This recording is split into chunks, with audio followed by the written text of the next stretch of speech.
before we start, just an FYI, we are live, but we are getting background noise from over here. So can you guys please minimize the noise level of it? We do have tacos and aguas frescas over there for our speakers. We do have a Facebook Live is going on right now, and we have Zoom at the same time. So we might get a Q&A from them. But towards the end, yeah. Oh, you mean like people asking questions? If they are asking questions to all the live exponents, I will raise my hand, and then I will say if someone has a question on Facebook Live or on Zoom. For the people listening to me in Zoom, please use your message chat perspective. Please send like from here or something, so we know where you're from, and name that you would like us to call, so you know which question's being asked. For everybody else here, just minimize the noise. We do have tacos over there and lemonade. You could get it up whenever you want to, or I'll be over here if any questions. That's Josue, by the way. Oh, that's me. Sorry. Thank you. Green text is okay. Yeah. Okay. Well, good afternoon. Thank you everybody for coming here today. My name is Emmy Pérez. I'm a professor of creative writing here at UTRGV. I'm also a poet and the associate director of the Center for Mexican American Studies. Upcoming Texas Poet Laureate, so in 2020, starting in March. I, of course, am very invested in this debate about the novel American Dirt, and I saw that my dear colleague, Dr. David Bowles, has been very active publicly in the debate. I hope that you were able to see that he recently was on NPR earlier this week. He also had an opinion piece in the New York Times that I highly recommend for you to take a look at. It kind of gives an overview of all the issues really beautifully. And I'm just going to pass it over to Dr. Bowles because he's really been very active in this debate. And he is a professor, assistant professor in the Department of Literatures and Cultural Studies here at UTRGV, but he is also an award-winning author, amazing author of many books, including the most recent one, or one of the most recent ones, They Call Me What. Thank you so much, Emmy. I'm so delighted everybody could come here, that our panelists, even the best came in our panelists are here. We're going to have a wonderful conversation around the issues kind of brought up by the publication of American Dirt, but hopefully pivoting towards literary dignity for the Mexican American community and the Latinx community more broadly. What I want to do really quickly before I kind of give you an overview of where we're going with this conversation, I would like for the other panelists, other than Emmy, to kind of introduce themselves very quickly and say something about the work that you're doing, starting with you, ma'am. Hi, thank you so much for having me. I'm Nina Ávila. I am an intersectional feminist, writer and reader. I blog about books, and I like to prioritize women and women of color authors. So this issue is really close to my heart, and I'm just really excited to be here to speak with you all about the issues surrounding American Dirt. Hi, I'm José Antonio Rodríguez. Thank you for inviting me. I'm a professor of creative writing here at the university. I've been following I'm really excited about this conversation we're about to have. So thank you for coming. Hi, my name is Priscilla Celina Suárez, and I am a former McAllen Poet Laureate. And through my experiences as Poet Laureate in the region, I've learned a lot about our immigrant voices and what they have to say and how literature influences them, and the fact that they do have stories to tell that are very important. And it just, it's been something that I've learned, and it has opened up my eyes as a poet from Texas, how when we speak of border voices, we have not represented voices from el otro lado. So that would be a little bit of my perspective today. Hi, my name is Montoya. I'm the Marketing and Events Coordinator for McAllen Public Library, and thank you for including the library in this conversation. We kind of found ourselves in the middle of this whole discussion because we were offered a chance to be included in the Oprah Book Club that American Dirt was part of, and through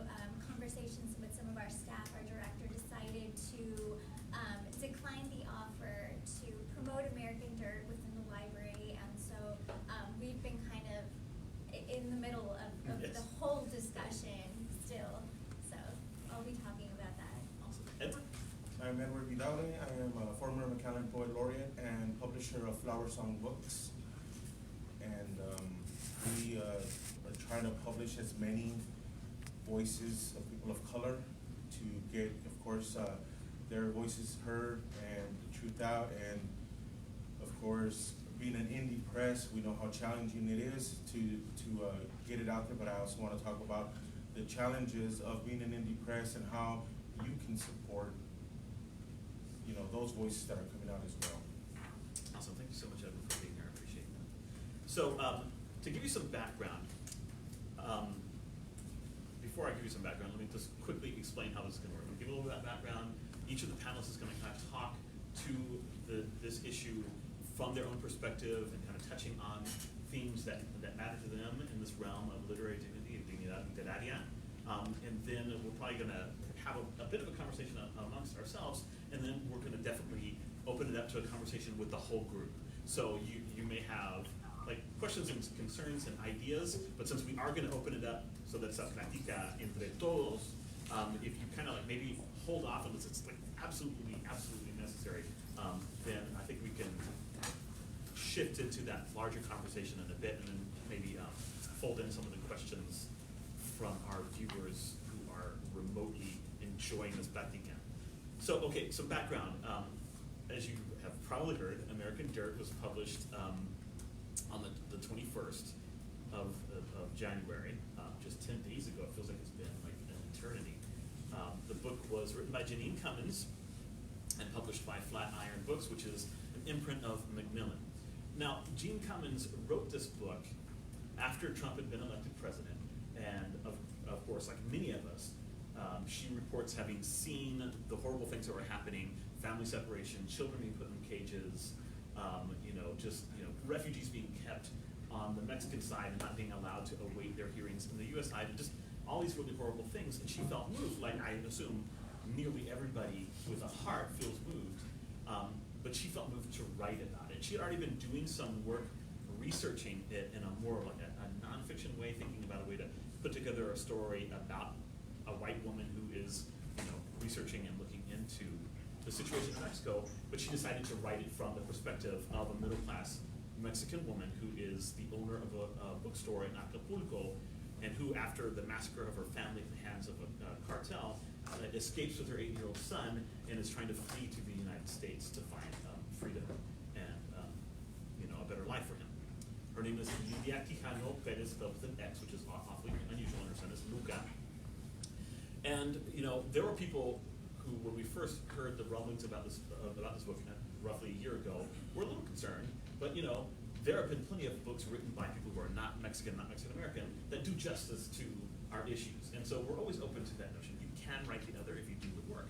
But as we got closer to publication and articles started coming out with interviews with her, a lot of us became kind of concerned. And then the advance review copies went out, and the first major takedown of the book came out by Medium Gurba, a wonderful writer and teacher and activist from California. Medium was asked by Miss Magazine to write this review, but because of how negative it was, they said, we can't print this because you're not popular enough to write something like this about an established author. They asked her to say something positive, to try to lessen the sting of what she was saying, and she was like, no, because this is an affront to the Mexican and Mexican American community. This book is so culturally inaccurate and so objectifying. It's so written for the white gaze in a way that just erases the voices that have been telling the story for decades now, and that frankly lifts from some of the best of those works, like Luis Correa's, that I can't. There's nothing good I can say about this book. And so they gave her a kill fee. They paid her a minimal fee for having written it, and she published it elsewhere online. And that was really what caught my attention. She started sharing it on social media, and I found somebody that had an answer review copy, read the book, and joined my voice with hers, and we began just to talk about it. Not advocating that people shouldn't read it, not advocating that it be pulled from the marketplace or anything like that. We're talking about how problematic it is, and encouraging people, if you're going to read this book, read it in conversation with other books by authentic voices, because otherwise you're going to come away from the book with a very skewed understanding of Mexico, very caricatured, stereotypical, the kind of thing that you see in Hollywood movies. I'm sure that many of you have heard about, for example, the sequel to Sicario that shows McAllen as having mountains and depicts a McAllen middle school, things like that, right? So we know, and this is true of lots of people of color, lots of communities of color, that we are misrepresented in the media. So the word has got to get out. Of course, some people take umbrage at that kind of thing. What happened is, after Medium's Review and mine came out, and David Schmidt, a translator from Mexico, also began to detail what the problems were with the book, that there was an avalanche of response, and more people reading the book, sharing our ideas. Roberto Lobato, an activist from who's originally from Central America, joined his cause to ours and brought with him Presente.org, this really wonderful organization that, among other things, was the group that helped bring Luke Dobbs down to get him removed from CNN after all his hateful, harmful comments about Mexicans and Mexican Americans. And so, together, trying to find ways to shepherd the conversation and bring people together, we created the hashtag Dignidad Literaria, and it's under the rubric of that hashtag that we're here today. Thankful to Emmy for having opened her Trae Tu Lonchera series up to Dignidad Literaria and to these local voices, so that we can have a conversation around what happens next. Because as much as we might want to hate on Janine Cummins and the flaws in the book, the problem is something systemic. Janine wrote the book that she felt like she wanted to write. Everybody has a right to do that. You have a legal right, if not a moral, ethical one, to write the book you want to write. The problem is the publishing industry, that even though we represent 18% Latinx individuals to 18% of the U.S. population, we represent less than 3% of the books that are published every year. And for somebody to be paid more than $1 million to tell our story, it's not the telling of our story, it's the inaccuracy of that telling, all the publicity that's gotten, the fact that Oprah chose it, which the McAllen Public Library will go into detail about how that little bit of deception played out. Those are the things that we want to talk about. And then we want to pivot away, because Janine Cummins in her afterwards says that she felt compelled to tell a story because America views, the United States views Mexicans, Central Americans as this faceless brown mass, and she wanted to give us a voice, humanize us, and so forth. And I would like to say, pues no, porque tenemos cara y tenemos voz, y no necesitamos que nadie nos lo dé, porque ya lo tenemos, right? And that's what I would like to see the series, which is launching with this, and it's going to be national. All next week we're going to have events in key cities throughout the nation to have this kind of conversation and lift our own voices. Everybody on this panel writes and speaks and advocates, lifts other people's voices in our community. And for us to be kind of elided from the national conversation because we're not, the favorites of Flatiron Books and Macmillan is kind of disgusting. So why don't we go around? We'll start with you, ma'am, because I think that from a reviewer's perspective who focuses on especially women of color, you'll have a lot to add. And then let's just cycle around this way and everybody kind of talk about what your concerns are, what you feel should be foregrounded in this conversation. Okay. So just a little background of what I do and where I'm coming from. So there's like a little corner, a bookish corner on the internet, specifically Instagram, called Bookstagram. I'm not sure if anybody's heard of it. But it's basically a lot of people share their thoughts about books. And I feel like what's happening right now with American Dirt is obvious. I mean, there's so many underlying problems in the publishing industry. Excuse me, I'm sorry. I feel like this book kind of highlighted the issue of own voices reviewers not getting sent books from publishers. So as a book blogger, your job, what I try to do and what I've done is try to build up relationships with publishers and authors. They'll send me books in exchange for reviews. And I feel like a lot of the criticism that we're hearing from people in publishing and even white reviewers right now are why all this backlash right now? Why right now when the book has just come out?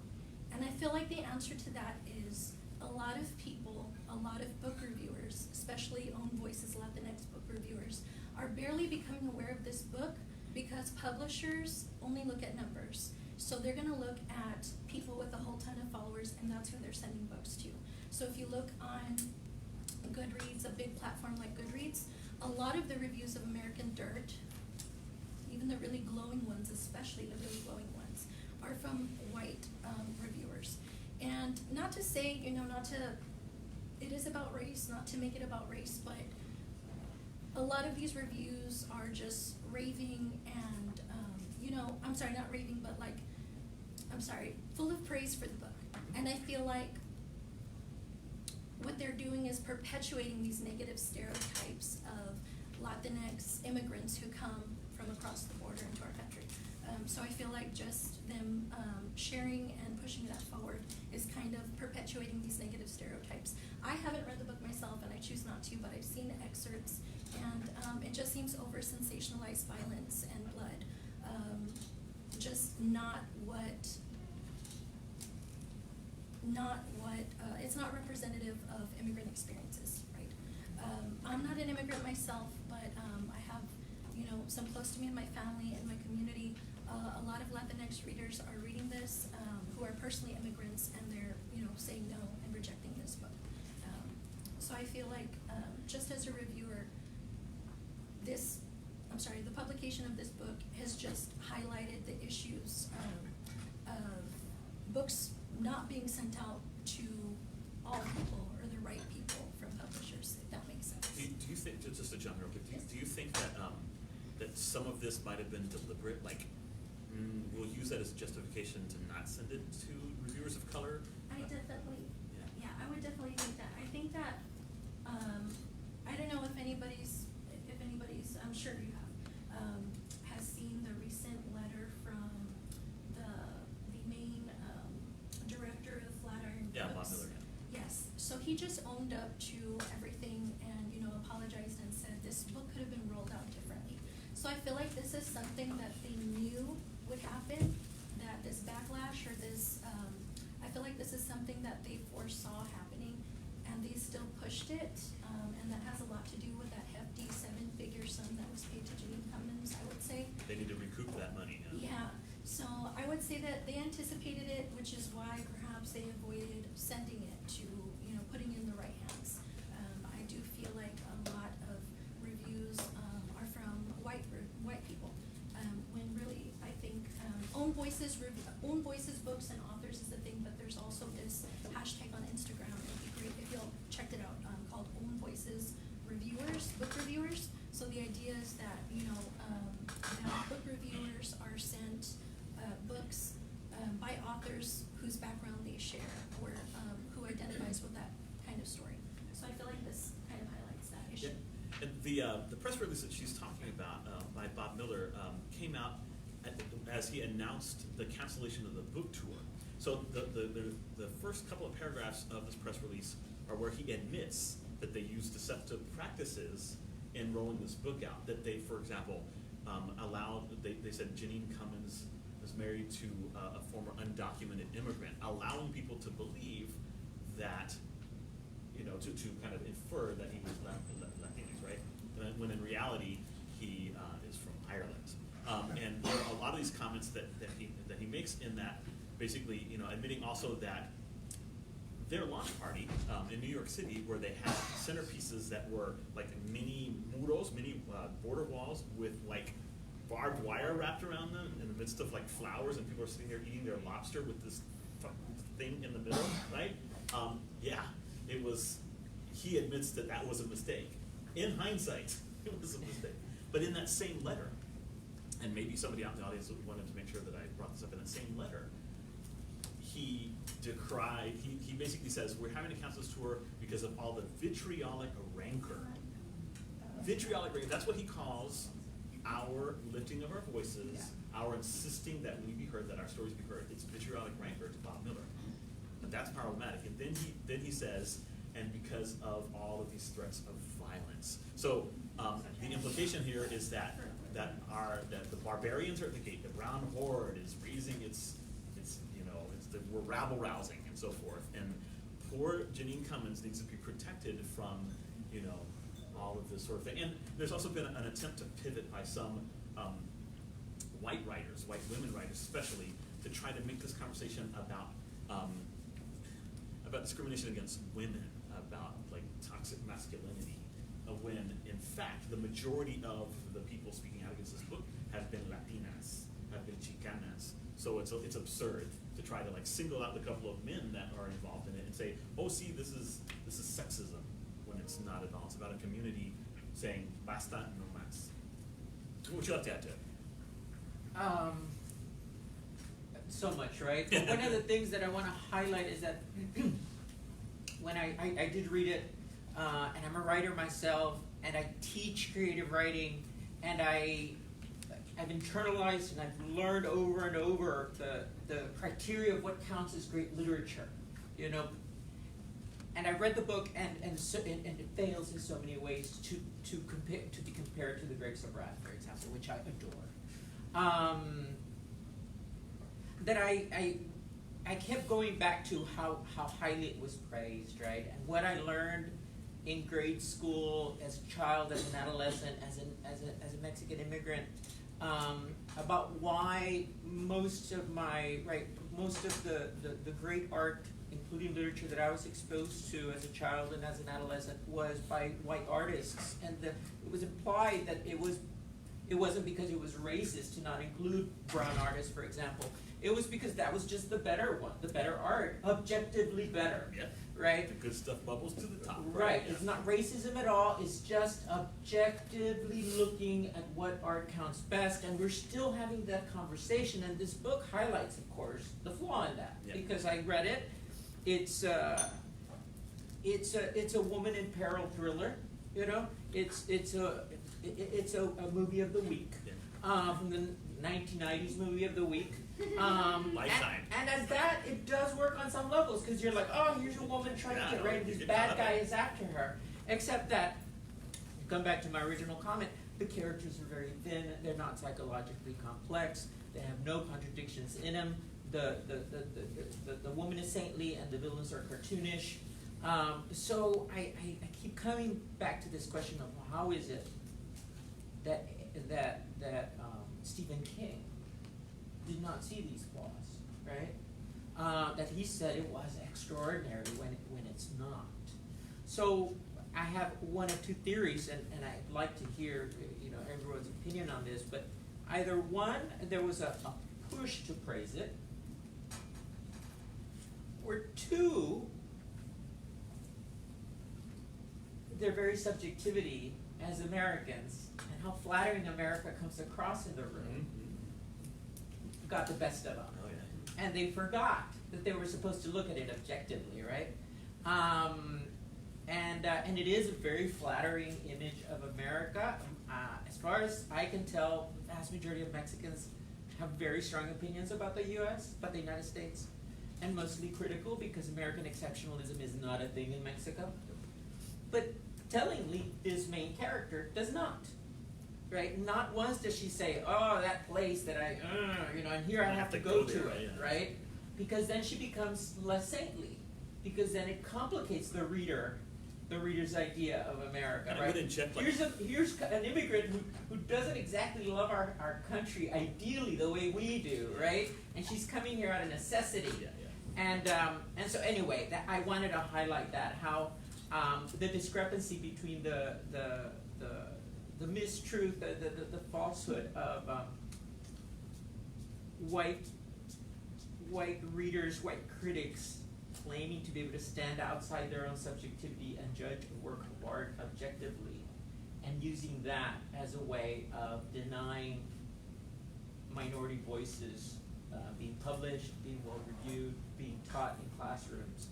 Are there standards, objective standards? Of course, I teach them, I believe in them.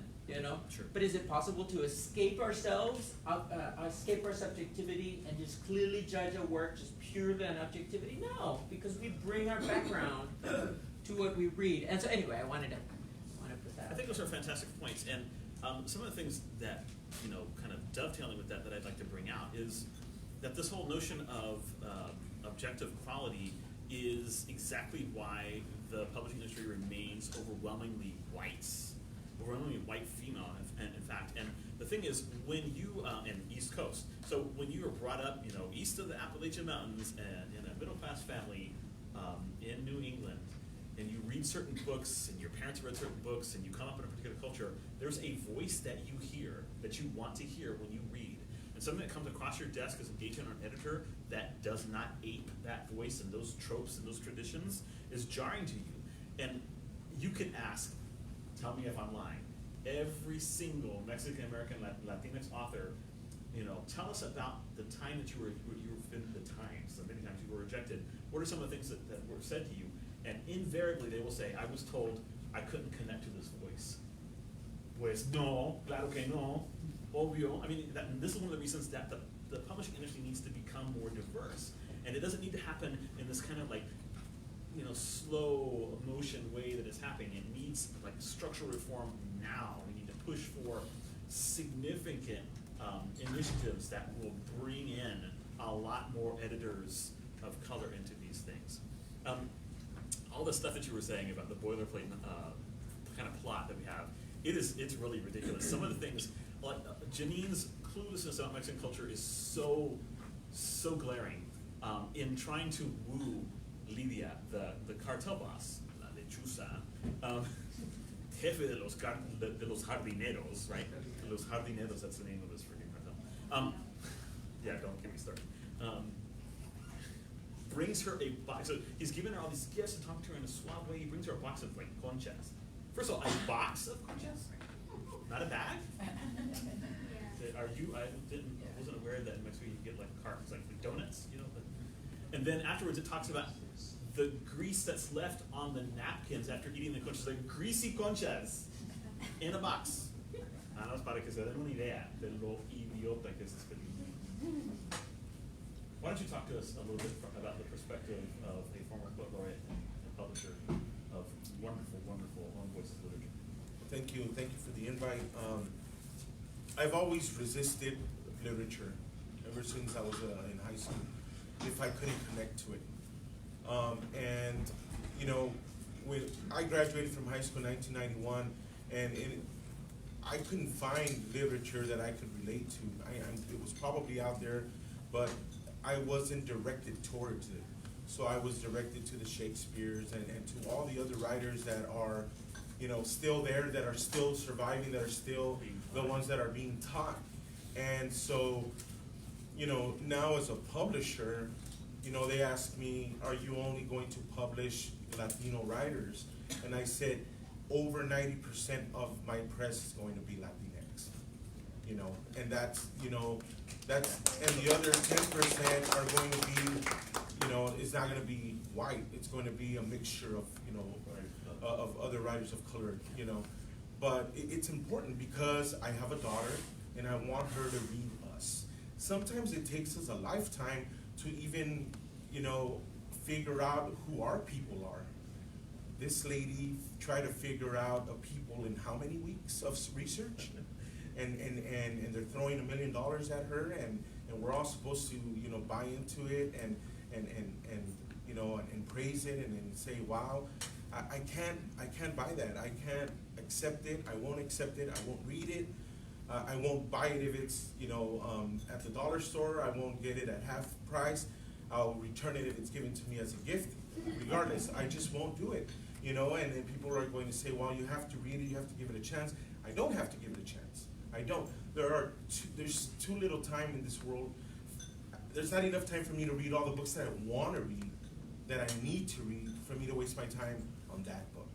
I just got Marcelo's book in the mail yesterday, and I messaged him and I said, you know, I just read a few pages from the beginning. Congratulations.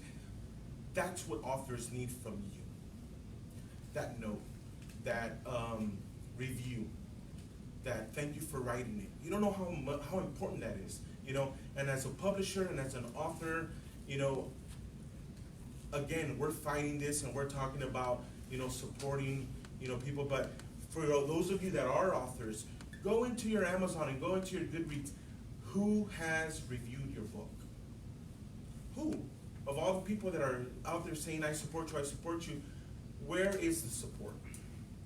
Where are the sales? why are we not getting those sales? Yeah, they say, oh, there's no money in poetry. Why not? Why isn't there money in poetry?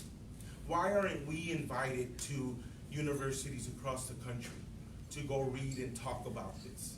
I've got 6 books of poetry out. I've got a 7th one coming out. Okay? I've been invited by Emmy, by David, by STC and UTRGV and Corpus Christi.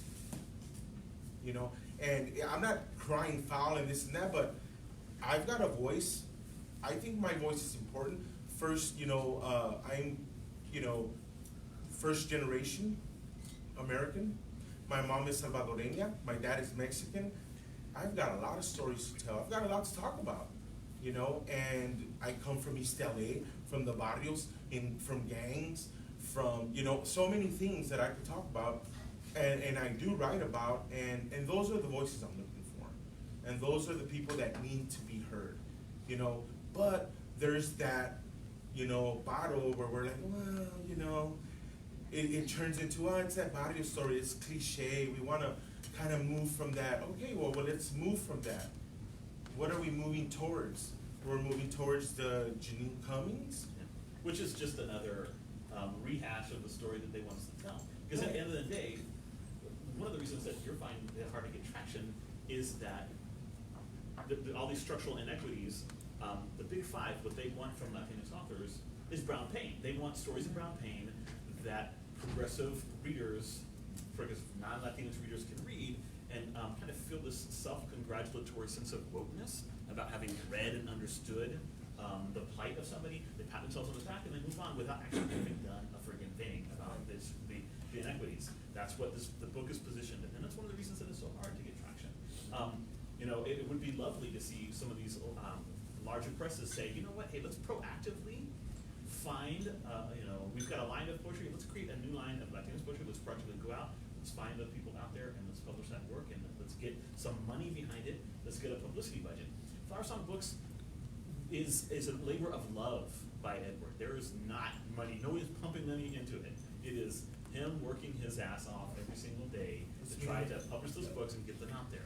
And you started the press. I started the press, turned it over to him, and this is one of those things. It is a labor that is unappreciated by the larger market, and I think that if more people read those books, they would recognize the value in them. You know, and the money that comes back is little, and it goes back into the press. You know, and I'm looking to, you know, they're saying, well, you're going to improve the you know, the website. Well, yeah, but I need money for that. But the money that I'm putting in, I have to, you know, I've got a family. I've got old shoes, you know, I need to buy some. So it's, do I do this or do I buy this? It's like that. So, you know, it's a struggle, but it is a labor of love, and but it's important. It's important work, you know. And if I die penniless, you know, You've done important work. that work is important. It needs to be there. And I want my daughter to know that she can go into her library and there's books there by her dad, by people that her dad, you know, was able to, you know, bring forth, you know, and maybe one day, you know, we'll be the, you know, Maya Angelou's and, you know, and all those that are being, because, you know, this is what I tell my authors. We are those poets that they talk about. We are the Walt Whitmans, we are the Maya Angelou's, we are, some of us, the Charles Bukowskis, unfortunately, right? We are the beatniks, we are those people. Let's start talking about us. Let's start reading us and teaching us, you know, because they did great. You can go back and reference them, but when they talk about, well, who are your heroes? Well, first of all, let me tell you who my contemporary heroes are and why, you know, and put their names out there. You know, everybody's gonna know. If you wanna say, you know, the names of, you know, the past poets just to look important, or oh, well, he knows what he's talking about. He knows what poetry's about because, you know, he just, you know, read the greats. He's read, you know, Rumi and Borges and Octavio Paz. You know, you start throwing those names up, ooh, and he knows, just to impress. You know, go for it. You know, become that person that impresses. But, you know, I'm gonna talk about, you know, Priscilla and Rodney Gomez and everybody that's right now working their ass off. Cesar, you know, where are you? De Leon, you know, wonderful writers, you know, Jose Chapa out of Houston, you know, they're pick up those books, read them, and you'll see the traces in those books of those that you've read before, because we've all been influenced in some way, but we are creating a new type of poetry and a new generation of people to look up to. You know, Edward, imagine for a second, this $1 million that was advanced to Janine, and that book, even though, as you eloquently put it, is definitely a boilerplate, not a work of literature, was positioned as the book about this experience for 2020. You know, it was invested with like this moral authority, this social justice kind of weight. Imagine if instead of paying $1 million, they paid 80 Latinas $12,500 each in advance to tell their stories. Holy shit, that would be awesome. They don't want that. No, they don't want that. They don't want They don't want that. They don't want own voices. They're scared of us. Yeah. Because what they want is to make a lot of money, and you know, that combination of a social justice message with like a huge profit margin, that's a drug to the people on the left in this country. It's a very, very powerful drug, and not just to white people, to non-Latinos in general. Not, you know, you have when Oprah Winfrey was talking about choosing a book, she said something along the lines of, you know, I've heard many stories about migrants from Central America and from Mexico, but it wasn't until I read this book that I really finally opened my heart and minds to their plight. I'm like, what the? No, Oprah, what are you saying? Are you saying that that's what you need? You need a white intermediary for our stories, for you to feel compassion for us? Because that seems to be an indictment of your character, ma'am. That seems to be an indictment of your character. Talk to us, Dina, about the library and y'all stuff. That was, you guys followed what happened, right? It was wild. So, as a poet, I do want to mention the very first book that I picked up where I realized, hey, we could tell our stories, was when I picked up Borderlands La Frontera by Gloria Anzaldúa. So I do want to mention her. Please do. One of the things that she did mention was, I have my notes because I feel like the only nerd here, but I do have my notes. So she talks about overcoming the tradition of silence and how we need to act and not react. And so one of the things that this whole conversation that Miriam and that you have started is how we're learning that we do have social capital. And one of the things is that in general, throughout you know, our stories and our history, social capital is something that we felt we lacked, that we didn't know we had. And so that's something that not everybody has. And we've learned, hey, we do have it. We do have that network, and we do have that power, and we do have that social capital to support each other. And so that's something that has surprised not only everyone else, but it surprised us, because we have always told, and it's been our tradition that, you know, in our community, and as Latinos and Hispanics and our Mexican American community, we've always been told, don't be making trouble. Even using the term Chicano, like saying that you're Chicano, that's something like, yeah, here, like my grandfather had told me one time, yeah, you don't say that you're Chicano, because when you say you're Chicano, that means that you're gonna cause trouble. And so it's something that, you know, just Sandra Cisneros just, you know, called this whole conversation, told us that we exagerados, and that we are complainers.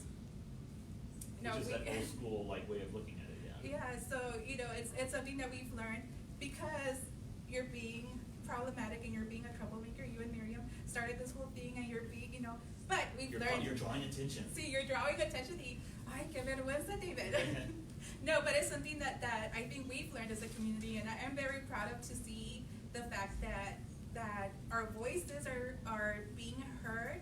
Well, our voices are making the round, not necessarily being heard yet. They're certainly noticing that we're talking, right? But they're noticing, and they're noticing that. I mean, can I ask you a question real Sure. quick? So, that whole, that notion of being exagerados y no llames la atención, where do you think it comes from? Do you think that like when you think historically about what's happened to our community, do you think that our parents and abuelitos had like good reason to tell us not to bring attention to the community? Or what were they afraid of?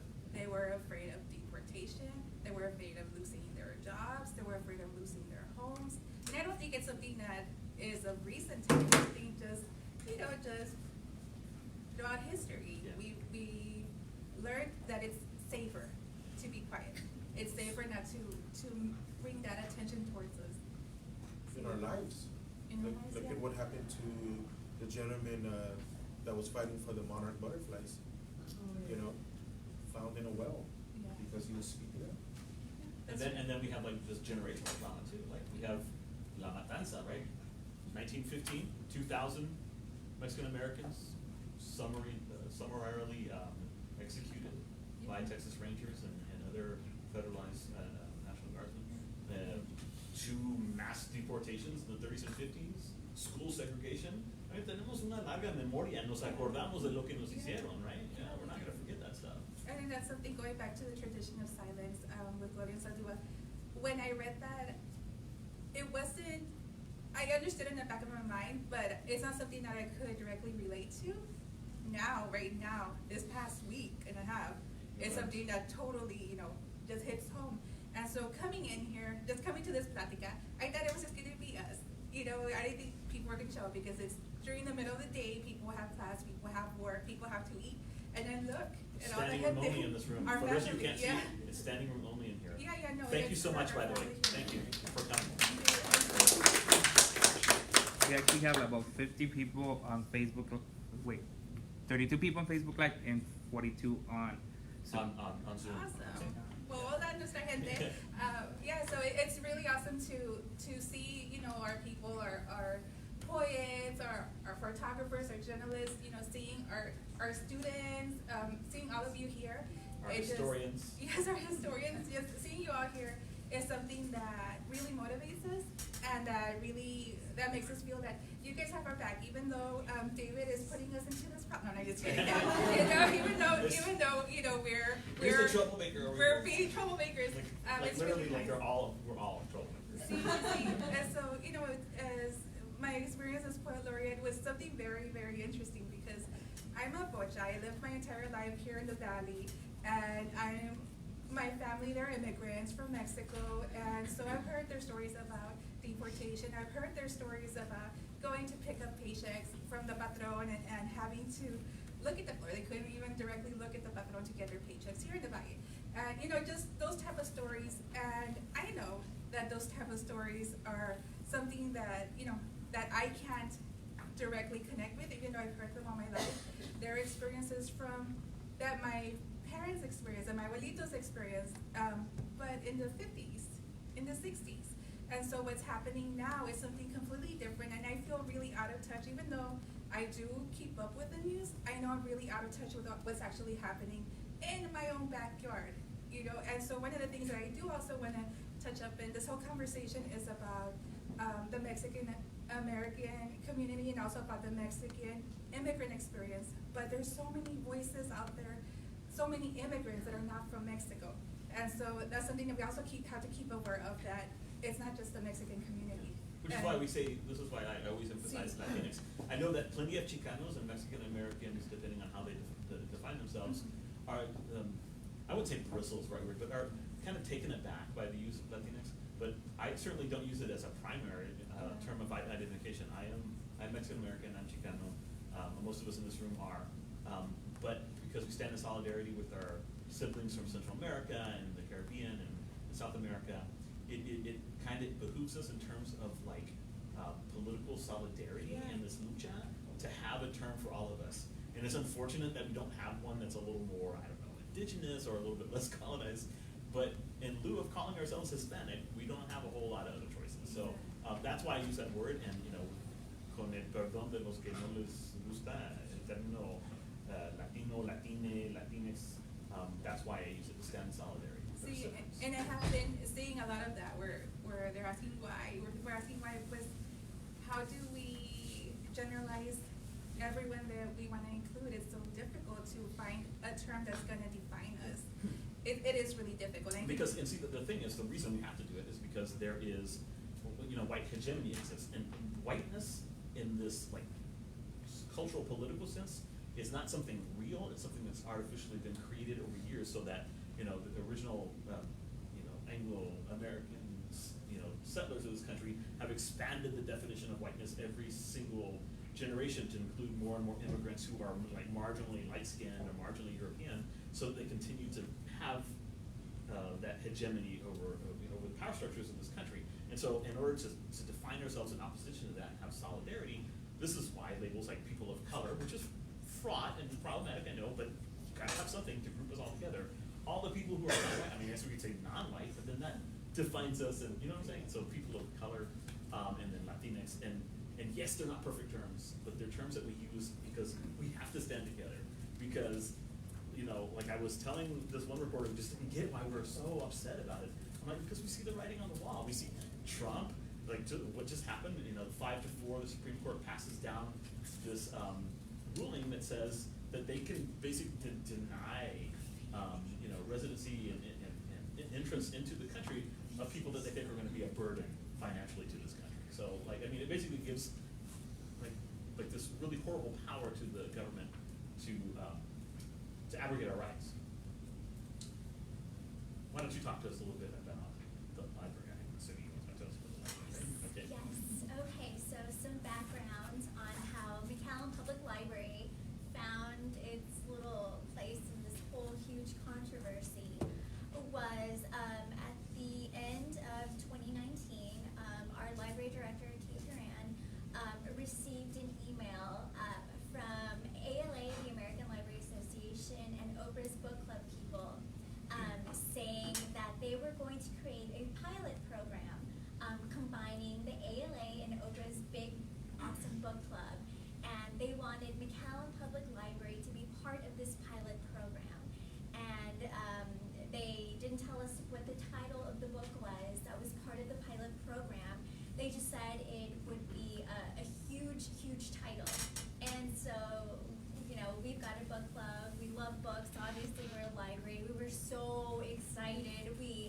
She shared that email with a few of us, and we were all running around going, Oprah, Oprah, oh my gosh, Oprah knows us, Oprah loves us, we're going to be part of Oprah, yay, that kind of thing. Fast forward to, a week and a half ago, we get a box from Oprah, and with instructions saying you need to do an unboxing video and send it in to us. Okay, great. It's finally here, right? This big secret, Oprah's box is here.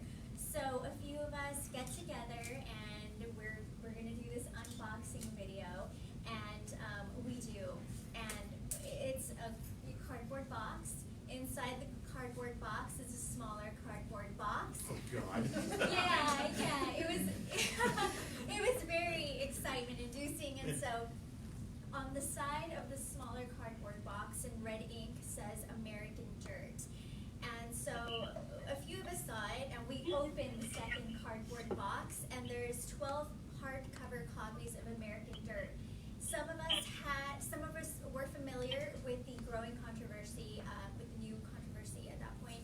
Some of us were not. And so we took the picture, all of us holding our copy of American Dirt, and there was a video on an iPhone saying, Oprah, thank you so much for, including us in American Dirt. We're so excited.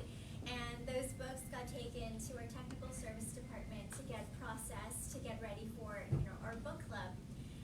So once everyone that participated had the title American Dirt, as librarians and people who work at a library, we went out and did our research, and within an hour, we all powwowed and said, oh, so did you read that? Did you,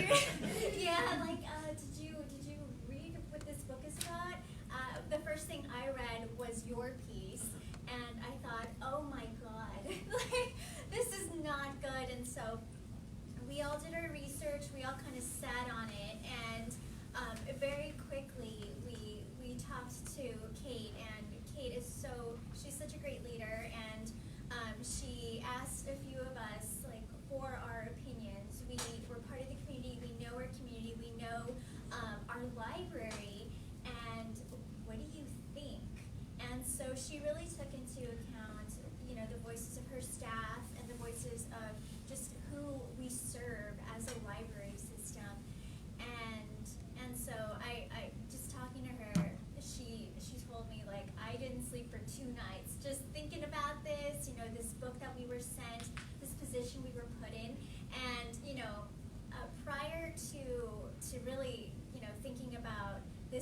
and why we were sent this book, why our library was chosen, we were like, oh, it's because we're a great library. It's because we're this great library. We're the biggest one-story library in North America. You know, we've got all these accolades. We win all these library awards. Wow, Oprah knows us.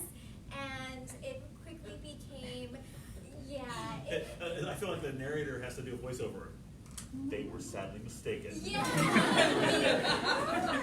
And so we went from being like, oh my gosh, Oprah, we love you, Oprah. You know, Oprah loves the McAllen Public Library, to Oprah set us up. You know, Oprah set us up in a big way.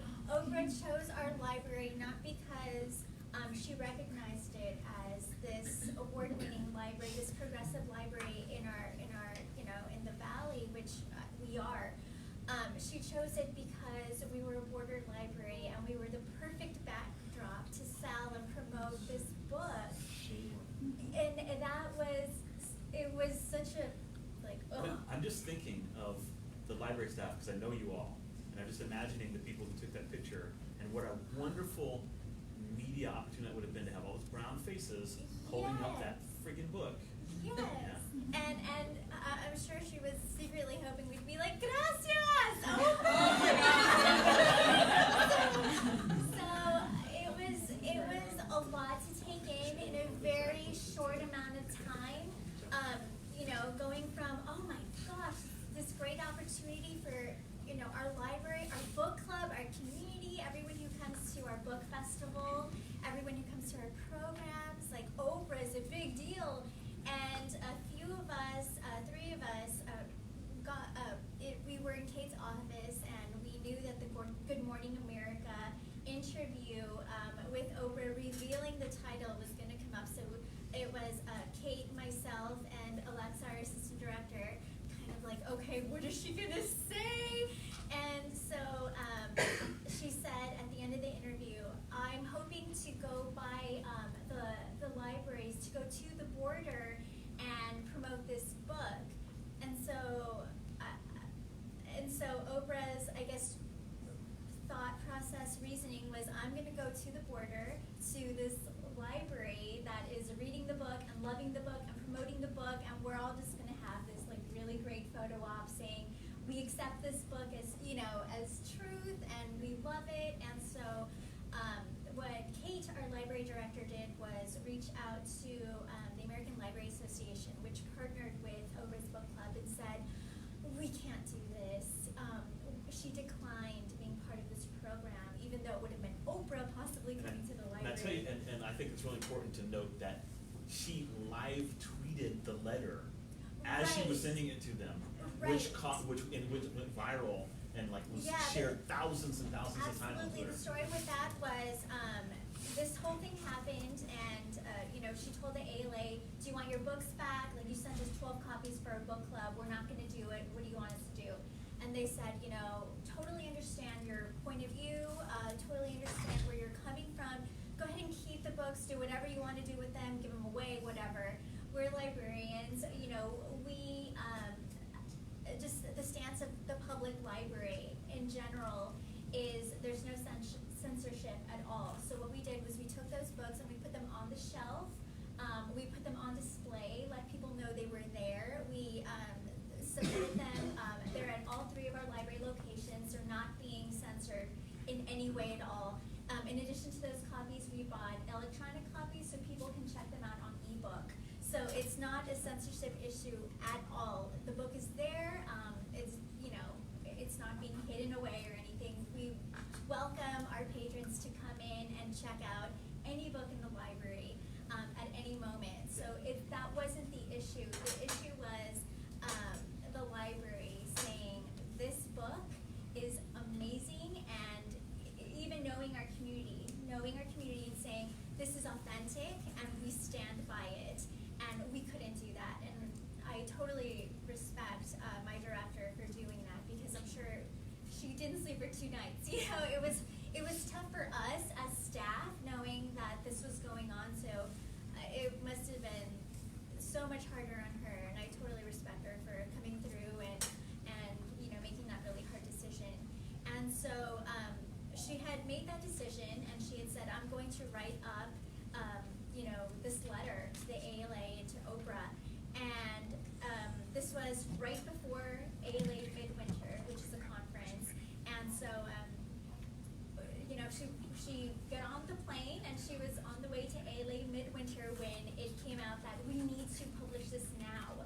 that is why she did it on her Twitter feed. So she took action when Yeah, and I was it got communicating with her. scary. We were emailing each other back and forth, and I was like, because word had gotten to me, because and there are moles in Macmillan, there are moles in the Oprah, there are moles in ALA.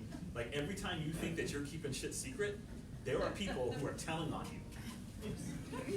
Trump.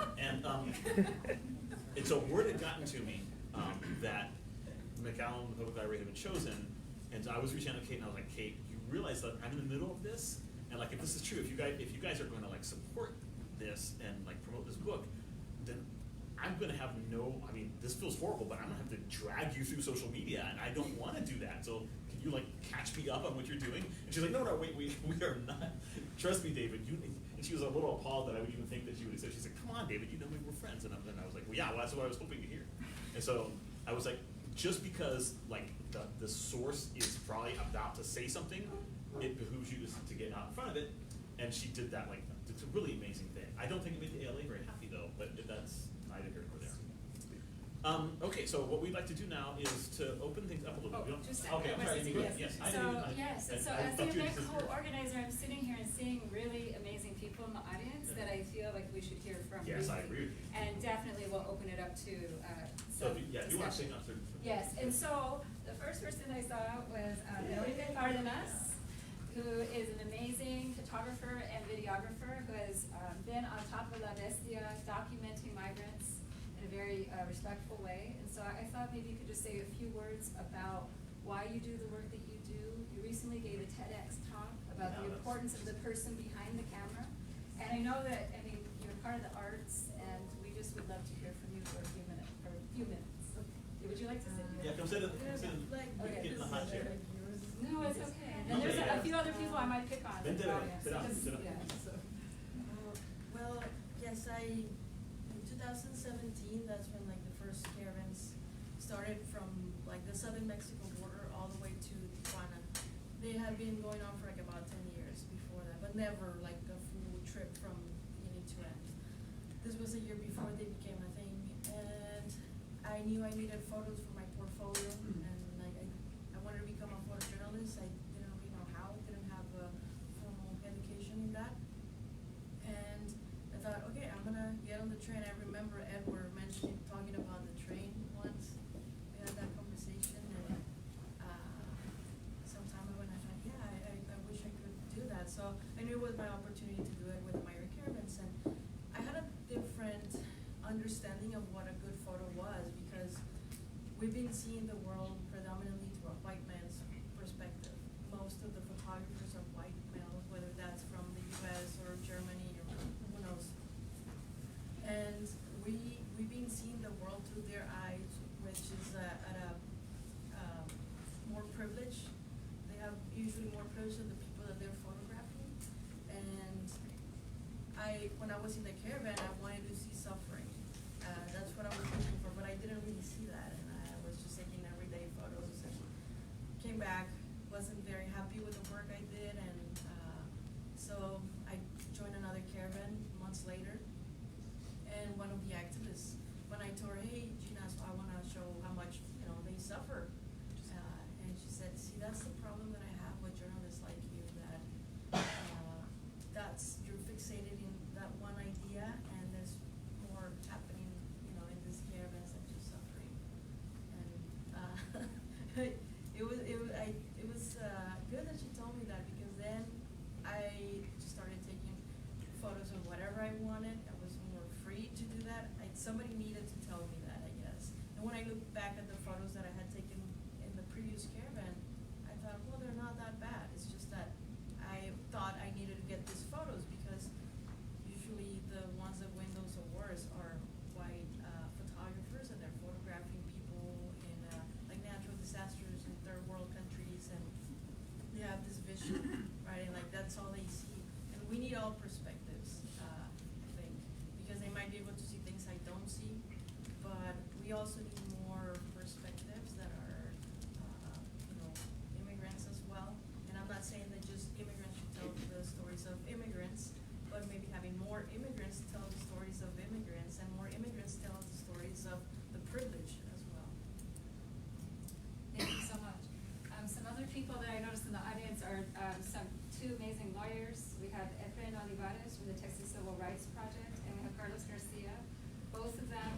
help with family reunification efforts. And so seeing them, thank you for coming.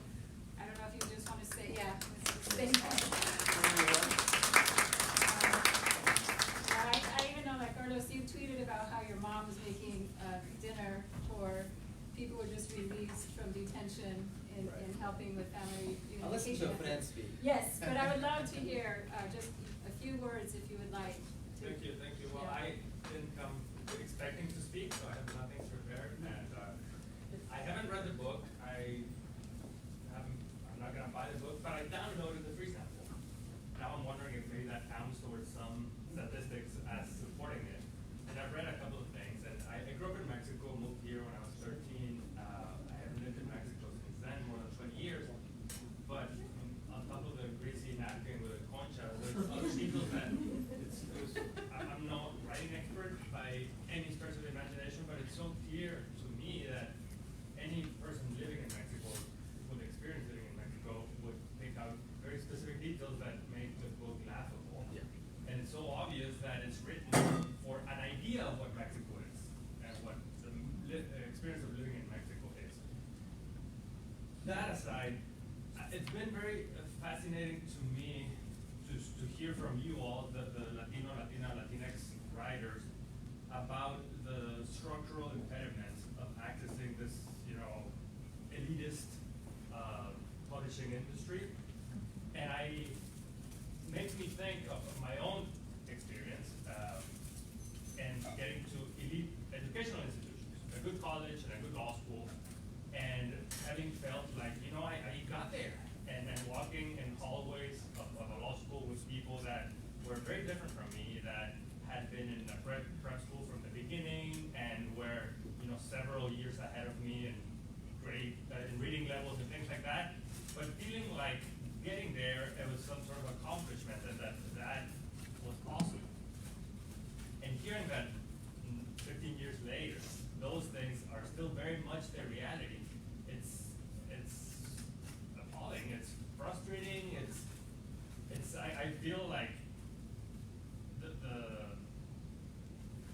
structural problems that are in an industry that I am completely unfamiliar with are just a microcosm, or perhaps a macrocosm, of what we see across our society today. Well said. One other person I want to ask to speak briefly is Nayeli Barrio. She's sitting right here. She's the co-founder of the Ingrid Diaz and Abuelas. She's also a faculty fellow here at the Center for Mexican American Studies. I wonder if you could talk just briefly about the Ingrid Diaz and Abuelas, and also the latest issue for Rio Bravo Journal that you're editing. Yeah, so the Ingrid Diaz and Abuelas, what we do is we help by providing aid to the individuals who are seeking to apply for asylum. As many of us know, there's a huge camp of them in Matamoros, and so we help them out, and we also help other organizations by donating money to them so they can continue helping with initiatives and projects at the camp. And if you want to find out more about us, www.ingriddiazabuelas.com. Please go check it out. So some of you have this in front of you. This is for the Rio Bravo Journal, which I'll be editing. Yeah, so there's information on here, but we do want to focus as a theme. For this issue is going to be the humanitarian efforts along the U.S.-Mexico border. So if you have something that you'd like to submit for consideration to us, that would be awesome. And we've got our QR code here that will take you to the page. And also we'll be adding some more information on that page soon about the theme. And I would say, just to dovetail with that, speaking of the Rio Bravo Journal, we have the launch of the Gloria Anzaldúa special edition on the 8th. It's Saturday, yes. Saturday, in the 8th, evening. In the evening. So You can visit our Facebook page, UTRGV Center for Mexican American Studies, and all the directions information will be on there. So please come out and join us for a celebration of La Gloria. There's so much stuff that we could say, and the fact that she was fighting this fight so many decades ago, and we continue fighting it now in a society that sometimes feels like it's taken a huge step back in the past 4 years. It's sobering, and it's a good time to reread Gloria's her seminal book and her essays and so forth. So we'd love to hear from the audience. Yeah, well, Josue, if jump real quick to Josue, who's got some like online comments real quick. Yeah. So actually, our Zoom is going like a little bit. They're having conversations with themselves, so it's kind of cool seeing this. Having conversations with Yeah. So it's a few shout outs going out there. People from Kansas are looking at us. They're actually thanking us. They were showing it live. People from Oklahoma, I think I saw some from Oklahoma. So we have cities from Houston and San Antonio going out there. So first we have some news here going on here. So the Rio Grande City's Public Library did actually publicly announce that they were gonna support this book. So if you go to their Facebook page, they're publishing stuff about the book. They actually went around with Oprah's request. So we did have McAllen saying no, but we do have the Rio Grande City library saying that. As did San Antonio and Austin. San Antonio and Austin. So one of the questions was, maybe we should check on Harlingen and other libraries around the border that might have gone through.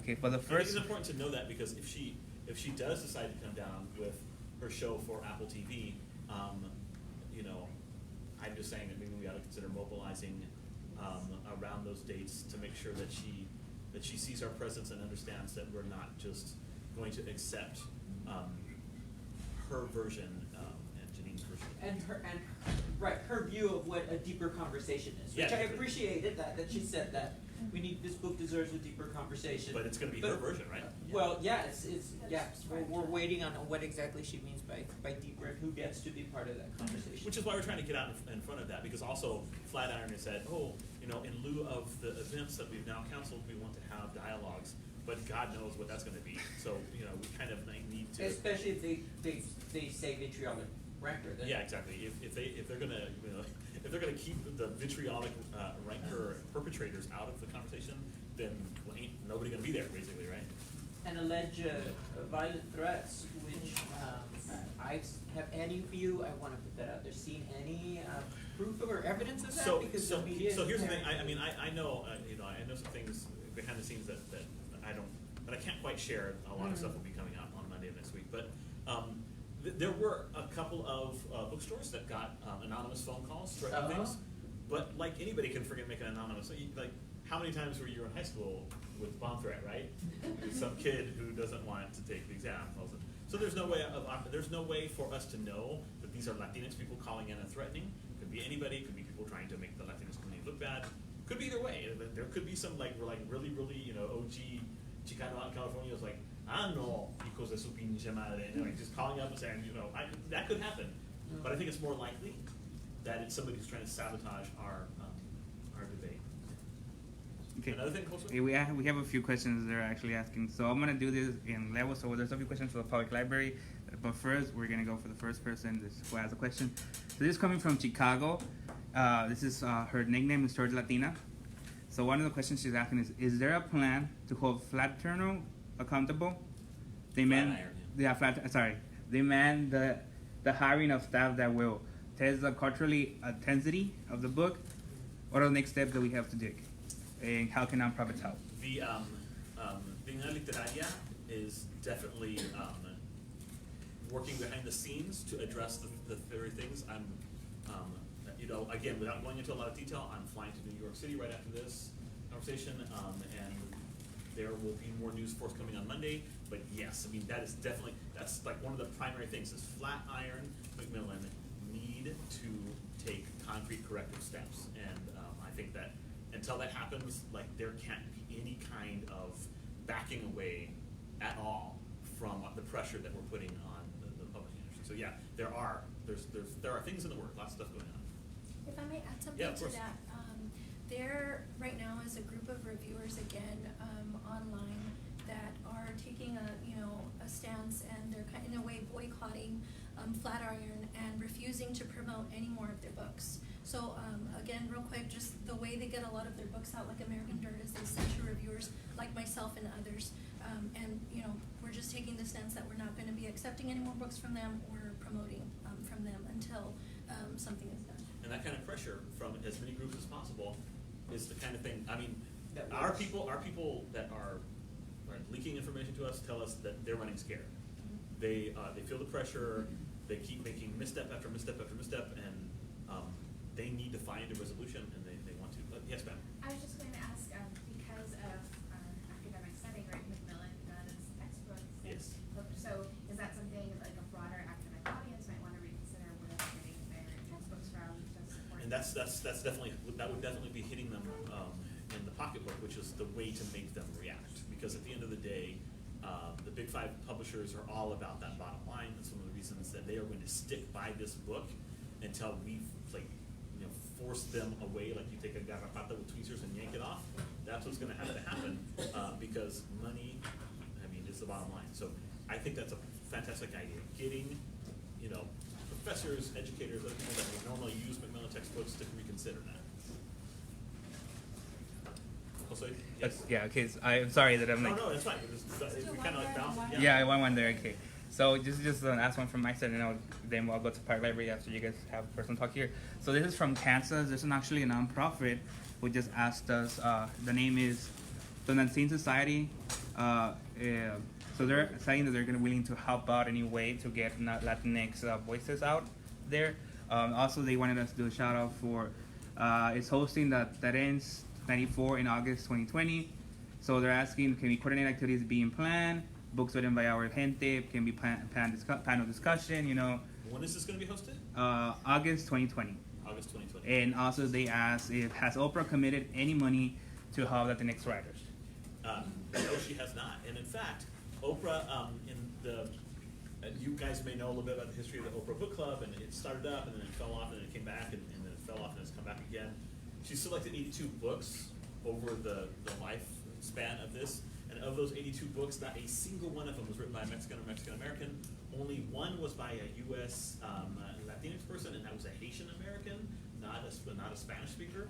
And then the other 3 books that were Latin-American, 2 of them were by Gabriel Garcia Marquez, and then I can't remember what the third one was, but they were... Yes, Isabel Allende, that's right. So the U.S. Latinos who speak Spanish, who come from the Spanish-speaking community, nada. But we got Janine Cummins, who I guess is, she look, and here's the thing about Janine Cummins. She says, even though she said that as late as 2016 that she identified as white, she's now claiming a Latina identity because she has a Puerto Rican grandmother. I'm fine with that. I think that a lot of people come late in life to a reconciliation with a Mexican-American, Chicano, Latina identity that's been stolen from them. And so I am not going to second guess her. I'm not going to gainsay her own understanding of her identity. If she wants to say she's Latina, fine. She's certainly not Chicana, and she's certainly not Mexican-American or Mexican. So, to me, that's one of the issues. Yes, ma'am. Well, on your comment about the authors about like Stephen King supporting the book, well, it kind of reminds me of an issue that I've been a conscious reader since 2000, like Holly Black, and how she constantly supports Cassandra Clare's books, who has a lot of her own problems in terms of like her representation and her supposed copying. I'm gonna say allegedly because, yeah. You don't want to get in trouble. I don't want to get. She apparently is very vicious when it comes to people accusing her. Like Holly Black, they're close friends with the 2 authors are very close friends, and Holly Black supports her books a lot. And I've taken her word on other books that Holly Black has supported before, but I gotta admit, I don't think she has very good taste in books. She's a great writer, in my opinion, but she does not have good taste in books. It could be the case that some of these authors supporting her just don't have good taste in other people's writings, despite being good writers themselves. What do you think about that? Well, tastes are varied, and there's everyone's allowed to like what they like, but not everyone's allowed to say this is like the great Sopran. And this is high art, especially because high art is such a rarefied field, and historically non-white voices have been excluded from that category, and so there's rightfully a lot of resentment and a lot of struggle to achieve that so-called objective goal of what counts as literature with a capital L. So for me personally, and I know I'm not the only one, but me as a writer, and as a writer who comes from an underrepresented group in multiple ways, to see a book that just is really difficult for me to see any accomplished writer seeing it and going, this is amazing work, psychologically complex, profound, with a kind of message that challenges our preconceived notions of some aspect of the human condition. I don't see American Dirt doing that, and I can understand people who don't. People like John Grisham saying this is amazing. I get it. I've read his books, and he's a great writer of thrillers, and I mean they're really. I mean that's why they make great movies. His books make great movies. I love them. I love the Firm and all those. But That's it's just because Tom Cruise is in it, right? right. Well, that's also the plus. But anyway, or was anyway. It's a conundrum. I'm left with a big question after I read it. I thought, okay, I can see the excitement here. There were moments where I was caught up in the action. Exactly. There's a lot of action. There's a lot of violence. Which is why it was option for a movie already. Correct me if I'm wrong, but hasn't the publisher and/or Janine not called it a thriller? Yes, they have. Called it a Oh yeah, thriller? especially now they're like totally trying to backtrack. They're like, we Okay. know we positioned this as like this like super important. They're like, oh, but this is just a thriller. Yeah. Right, but you It's can't like, have it both no, ways. you can't. Thrillers You aren't cannot. literature with a capital L, because thrillers are about suspense and plot-driven stories and getting thrills, whether the reader getting thrills. And that means that character development must be subsumed to that. Yeah. And complex themes that may make the reader uncomfortable or challenge the reader's preconceived notions must be erased, because who picking a book at an airport wants to be challenged or feel bad about being American, or feel complex ideas about being an American. That's why I think Lidia, the main character, could not have any complicated opinions about America. Although right? Sandra Cisneros, apparently from what she said to Maria Nicosa, is of the opinion that this would have been the kind of thriller that people would have read that would have challenged them. That's what Sandra Cisneros' position is on this. But she also called it a Trojan horse, She which I did think call is it- very interesting, because if it's a Trojan horse, then what is she calling its outward appearance versus its inward truth, right? I guess what she's trying to say is that it's like some essential truth about the immigrant experience wrapped in a white gaze. Right, wrapped in a thriller? I also, what you were saying is really interesting. So, Kip Stratton from the Texas Institute of Letters, and it was chatting with me about this, and he, because he's also appalled, and he's like, there is one way in which this book is like the Grapes of Wrath, because Steinbeck also, as a middle-class white man, stole the stories of people like of poor people like Kip's own family, and like retold the stories, but he did it in a literary way that was impactful, and to this day I think resonates with people. But they both told stories that weren't their own, so that was kind of fascinating.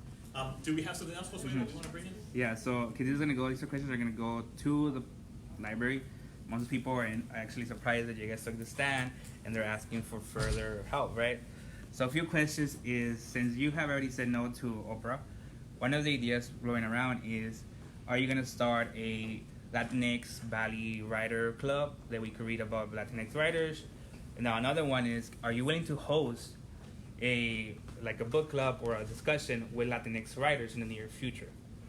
Okay, well, so we did say no to Oprah. We declined, we made our stance clear, but we did invite Oprah over to our library when she visits other, bordered libraries, or, whatever her intent is.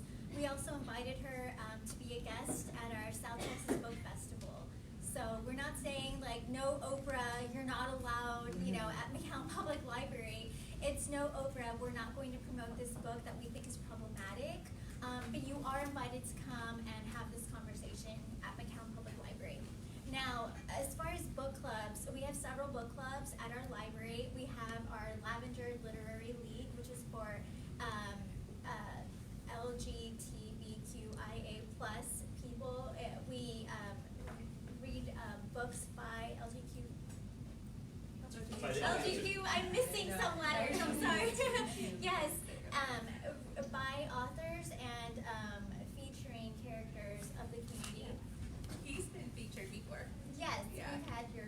With the your House book. Bill donations. Is your Right, book? yeah, Yeah. yes, So it was a that's- wonderful experience. Yeah, so that's one of our book clubs. So we have a general book club. Having said that, if the members of this book club were to say, we really want to read American Dirt, then we will gladly have that book as a book club book in McAllen. You know, just within the book club. We're not saying, no, we're never going to read this, we're never going to, you know, Have conversations. Yeah, exactly. This is a conversation. Imagine that discussion within this book club afterwards if we're having this discussion now. So it's not that we're never going to do that. We're not open to doing that. No, if the book club chooses to read that and to discuss that book, absolutely. It's just that we were not going to As an institution support. as an institution say, McAllen Public Library read this and we believe this and we stand for it, and we're going to put it on our website and all over our library and all over our social media saying, Oprah, we are with you. This is an authentic you know, experience of, you know, people in our community, and we're gonna promote it and do that. That's what our stance is.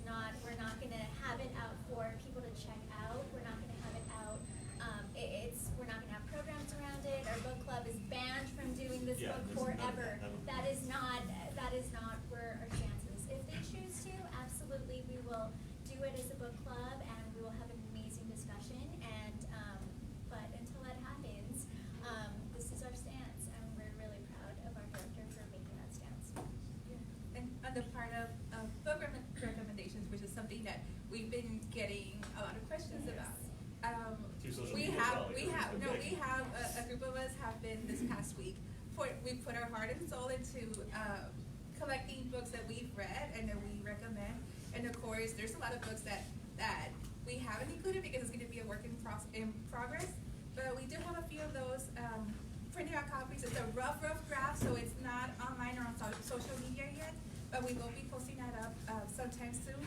And so for those of you here, feel free to take a look. We have what we feel are really great selections about the Latinx experience regarding immigration and regarding border life. And so for me, it's really difficult to represent the library because I'm also very passionate with the literary community, so I'm trying not to speak on behalf of the library here.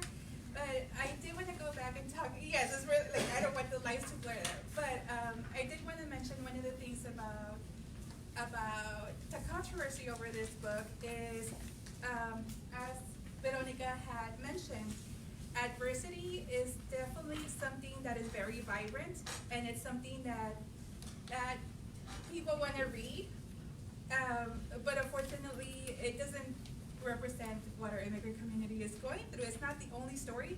It's not the only narrative we have to tell. So I really recommend for you guys to pick up some of these books and read. We do have a lot of bestsellers on this list, and just the stories that other voices have. And so one of the other things is that we also want to have the opportunity to tell our stories just the way others are getting that opportunity to tell our stories. So, you know, that's one of the major things, one of the reasons that I completely support Dignidad Literaria, because we want that opportunity. We want immigrants to be able to tell their stories just as others are given that opportunity. And so that's something that's very important, and I think that's one of the main points that Dignidad Literaria is trying to make. We want those opportunities, we need those opportunities, and we deserve those opportunities because we do have writers, those voices are out there, those books have been published, we just need the support. Real quick, can I just make the call for, continued conversation even between people who, particularly between people who did like the book, who did feel like it was impactful. I want to hear more from them. I want to hear more from the Latinx writers who blurred the book. I want to hear from them. I love their work, and well, Reina I'm Mende curious, released her the New York Times. Yeah, the New York Times kind of like statement about like why she was initially positive and what her reaction was upon learning. Julia Alvarez, I haven't heard from her. Julia Alvarez spoke at ALA and took a very kind of matriarchal, basically the kind of stance that Sandra took, where it's like, this is about, bringing other people into the conversation, so that, there's a lot of that kind of trying to. Sorry, there was someone over here. Yes, Stephanie. Sorry, hiding behind here, so I'm gonna stand up so not to be rude. This is our wonderful director of the Center for Mexican American Studies. Thank you so much for opening this space. Thank you, Emmy, for putting this all together. And Jose. Apologies for walking in late, but I was watching you on Facebook Live, so I've heard the whole conversation. Cool. I really appreciate everything that everyone has contributed to this conversation. And I have a comment and then I have a question. I want to thank Edward for what you mentioned about being unapologetic about not buying the book, not reading the book, and your comment about, which I think is similar to many Chicanx and Latinx people and that grew up in this country, never reading anything written by someone like them, and being unapologetic about, I'm not gonna read something written by Cummins or maybe even anyone else who is not Chicanx or Latinx, because I have a whole lifetime to make up for, and not even my own lifetime, but generations before us. And if I'm gonna read something about the Latinx experience, I'm gonna go to a Latinx writer first. Because I think that this conversation has been complicated by the fact that people think Latinx community is being discriminatory towards white authors, and Which are is they rich, allowed? right? That's rich. Right, oh, that's an easy target of, are we being discriminatory that they're not allowed to write about? No, Well, they that's can not. write whatever the hell they want to write about. But we don't have to We don't love have to read it, right? Because we have all of this still to read. And I ain't got time to read all this. So if I'm gonna read something, it's not gonna be Cummins. And I'm especially gonna trust the people in my community who are experts when they tell me it's basura. You see, it's basura, you know? So then that goes to my second point, which is my question, which you've touched upon a little bit.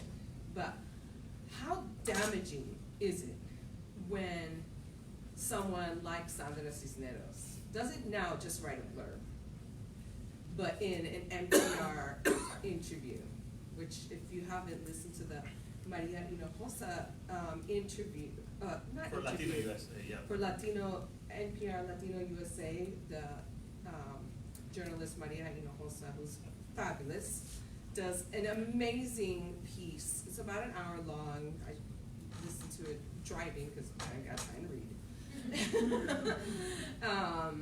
There's a fabulous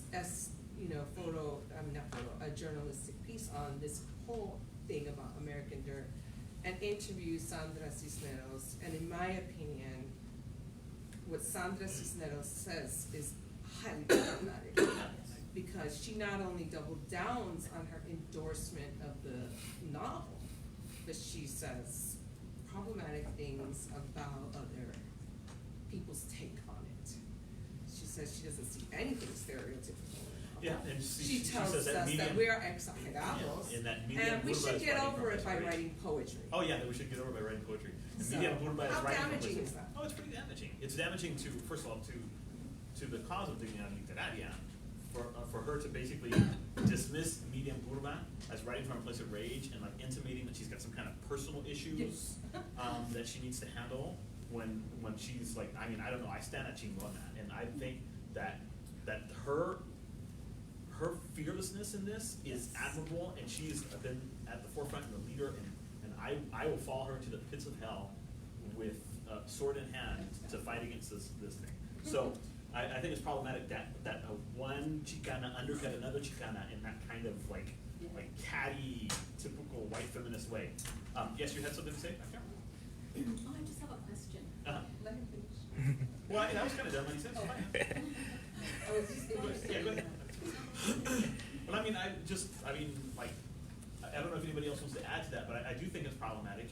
But the whole thing is, at the same time, we all have Diaz abuelos, with 30% of the Latino male population in this country voted for Trump. So we all have relatives who say problematic things. Whatever. You know, she's off in her little like hippie commune in San Miguel de Allende. She's disconnected from the lucha, in my opinion, now. And she certainly has been a shining light. Her book, House on Mango Street, opened a lot of people to the possibilities of Chicano literature. But if she doesn't want to stand with us, that's fine. We don't need her. We can stand together. There are plenty of us now. You know. So what does that do for like the way the nation's viewing the Chicano community right now? Well, sure, certainly. It gives them their token Latina who's like doubling down on supporting it, and it does undercut us. It undercuts us in those eyes. Yes. It reminds me of a novela. It's like a novela, you know. You have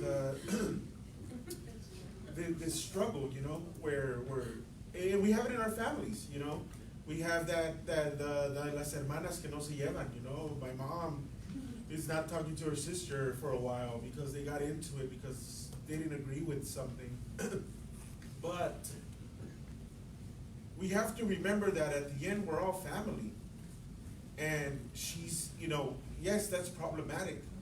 But I think about it as somebody who was starving for literature, that I've heard the stories of Sandra Cisneros throughout my whole literary career, and it's been positive. And she's paved the way and this and that. Now, how many people have written books and have strived and have become who they've become and have also been an example to others along the line because of what she meant to them or did for them? Do you erase all that? Or do you just stay mad at her for what she just did, and then you like you said, dismiss what she's doing now and let her, you know, do what she does? She's that, you know, that tia that continues that continues to be mad.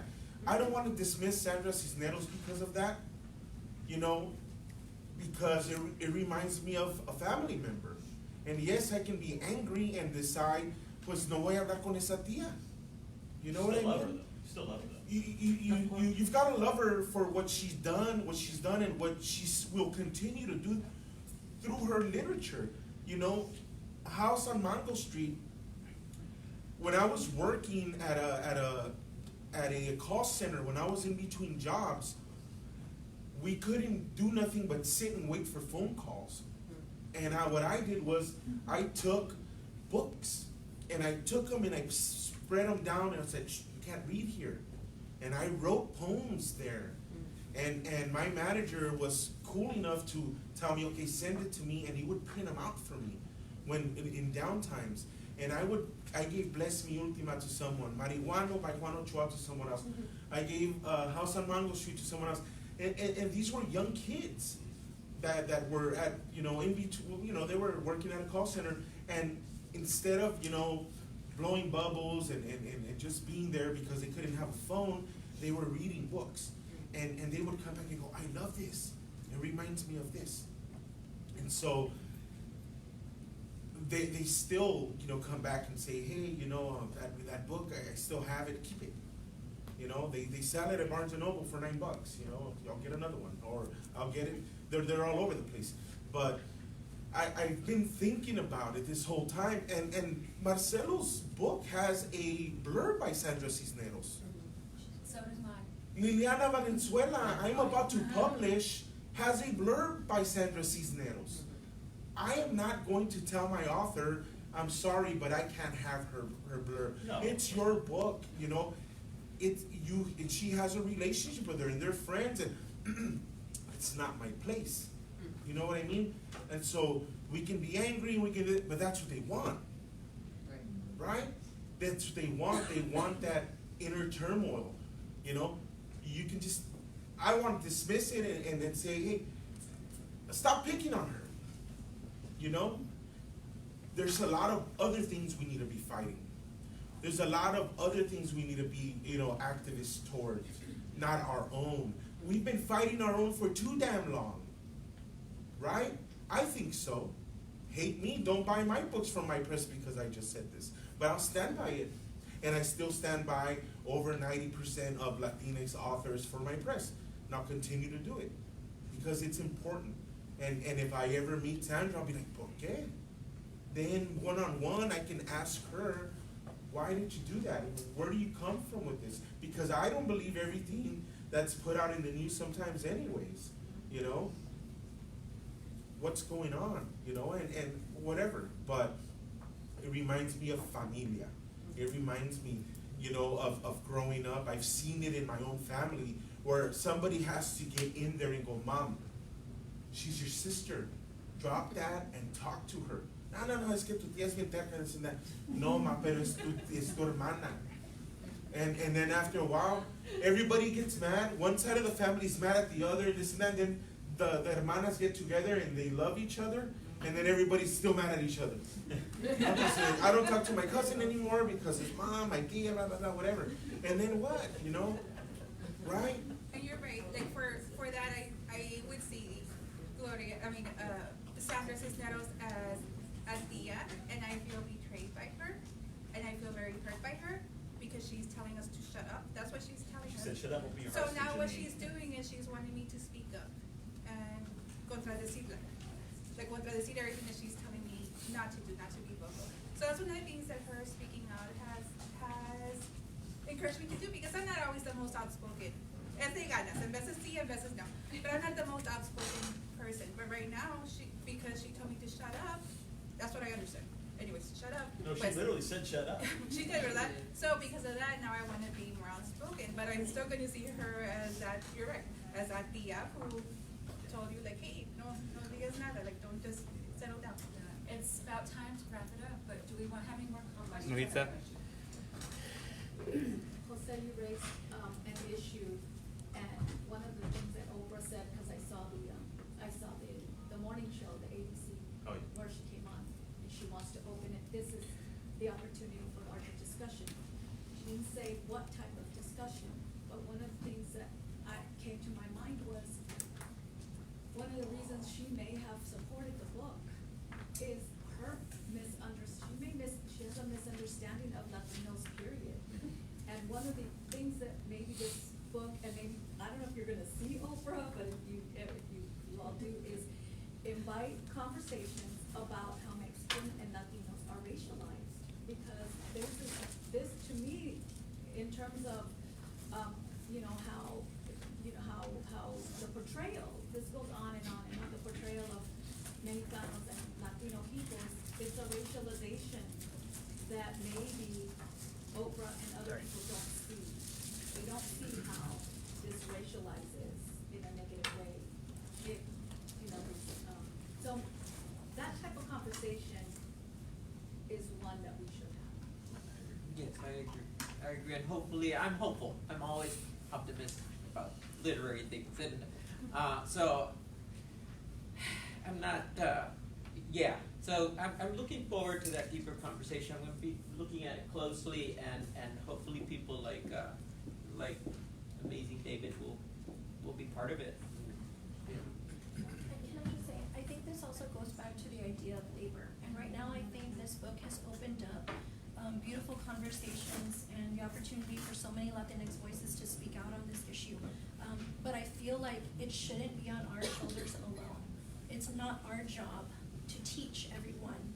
It's just not our job. So I feel like this is an opportunity for us, for allies, for, non-Latinx voices as well, to take this as an opportunity to please learn and just try to not, tune out our voices when we're trying to share, our concerns and what's wrong, all the wrong that we see with not just this book, but just stereotypes in general. And like she said, I feel like this book does further just perpetuate these negative stereotypes. So, if you can just continue this conversation in a positive way and take this as an opportunity to learn. Thank you so much, guys. Yeah, of course. Yes, please. Okay, so I am not from the per se literary community. My daughter attends school here, Alma Iris, and then Aaron Ruben. They're actually in your class as and I saw a tweet. I actually saw a tweet from Dr. Jose Medina, and that's what kind of prompted me to kind of began to investigate because I mean, I graduated in 1992. We didn't have anything. The closest thing that we had was the, conjunction, junction, rice and bean song. That's what I could relate to. And so what I'm saying here is, as a community, I invite you all to continue, because I'm now interested. I'm wanting to read the literature, so I can become better informed, so I can support our leads in this. And this is a good moment for me to mention that we really, within the next week, need to have another event. Like I'm talking to people about an event in McAllen. It's definitely the city that makes the most sense to have it in, especially given the McAllen Public Library situation. Because since this national thing is rolling out, this Edinburgh event is the first one of many, but I think we need to have more events. And if you want to, in your own town, organize people and bring them together, let me know and I will help you publicize it. But also, like, everybody in this room who's interested, like I am, in continuous conversation and maybe having like readings of local writers or whatever, and kind of maybe in a limited way, we don't want to overdo it. I'd like to see us do something in McAllen within the next week to 10 days. So do know that I'm trying to organize that. Reach out to me either through email or social media if you're interested in being involved, and I'll make sure that you are. And or if you have a notion of a venue that you think would make a lot of sense. I did reach out to Kate, but I mean, I know that it may not be the easiest thing in the world to do something in a library. Poets Against Walls can help. Huh? We at Poets Against Walls. That's right. Yeah. So like anything that you guys could do, that would be really fantastic. And I'd kind of like, if nobody has any major objection, Edward just gave me a book by Matt Cedillo, who is a Chicano poet from California, right? And I just think it would be interesting to close with a piece of literature, one of our own voices, a very short poem called Pedagogy of the Oppressor. And when they read in conquest. And when they thought, I guess let me back up. When they read in conquest. And when they thought of process. And when they wrote again and again, it was the word progress. And when they spoke, a festival of bayonets impaled the audience. Line the children, it's getting late November. Teach them pilgrim, teach them Indian. Speak of gratitude, speak of friendship. We should all be careful of false allies, false friends, and people who want us to be grateful to Janine Cummins, to shut up and open our hearts to her, because I think that's dangerous. Our hearts are open to one another and to anybody who wants to ally with us in a genuine way. And I think we have to close ourselves off to people that would hurt us. So thank you for coming out. I don't know if you have anything else you want to say in closure. No, I just want to say thank you. Yes. Oh yeah, so this is the woman that I even asked. So if you guys like these conversations that we're having right now, or want to run one of the things, we do have a poster right there about our open house on Monday. I'm not open house, sorry. Our CMAS community meeting. These are the meetings that we're starting to this semester, where we're inviting community members, students, staff, and company to come here and have conversations about what you guys want from CMAS to have this event. I know some of the stuff you're talking about is maybe a club, a book club and stuff like that. We also have President Couture who wants to say something. Yeah. First of all, thank you everybody who hosted this, who created this. This shows makes me proud from South Texas. Edward, love what you had to say. I just want to say that I feel like proud of this, but at the same time, a lot of this was centered around still the white gaze, and still looking for some sort of validation. And I think we need to stop doing that. And there's an ancient indigenous proverb, it's just whatever, like let's just do us. If the people don't go to the library, we gotta take the library to them. And I recently, me and my buddy, we started an organization called Craft Cultura. We're products of the Mexican American Studies program here. Part of our goal is to make education accessible to the community. And we're very privileged to be here, but most of us don't go to these institutions. So we have to make sure that when we get out of here, everybody plants that seed in the community. Our ancestors, they built the pyramids. Some of them didn't get to see the end of it. So we won't get to see the end of what we're doing right now. And even if one of us gets selected for Oprah, like who cares about Oprah? Who cares about Janine Cummins? Let's keep doing us, because if we are reacting to white validation, I feel that's dangerous too. Like, let's just write because we're beautiful people. You know, writing is a form of resistance. There's a reason why it was, you know, illegal to teach slaves how to write. You know, there's a reason why our books are banned in several states. And you know, I have one of my favorite quotes by Toni Morrison. It's if there's a book that you want to read, but it hasn't been written yet, you must be the one to write it. And I feel like we could live by that mantra. And like I said, most of us don't have the privilege to come to these institutions. So let's make sure when we get out of here, do everything in your power to make education accessible to those that you can connect with. And as far as my organization, Trae Tu Lonchera, we meet at the last Sunday of every month, and we started a book club. So we invite anybody, and we are centered around writers of color: James Baldwin, Toni Morrison, Angela Davis, Audre Lorde, Anzaldúa. So we just, you know, follow us, and we invite y'all, you know. So, but thank you guys for doing this. Okay, thank you. Thanks.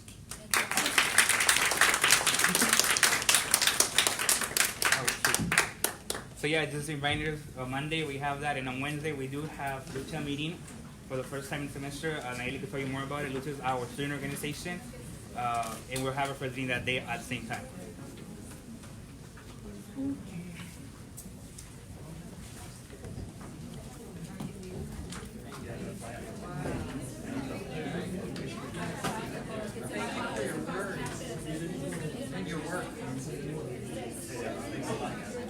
Guys, don't forget to get some tacos on your way out. There's still tacos there. I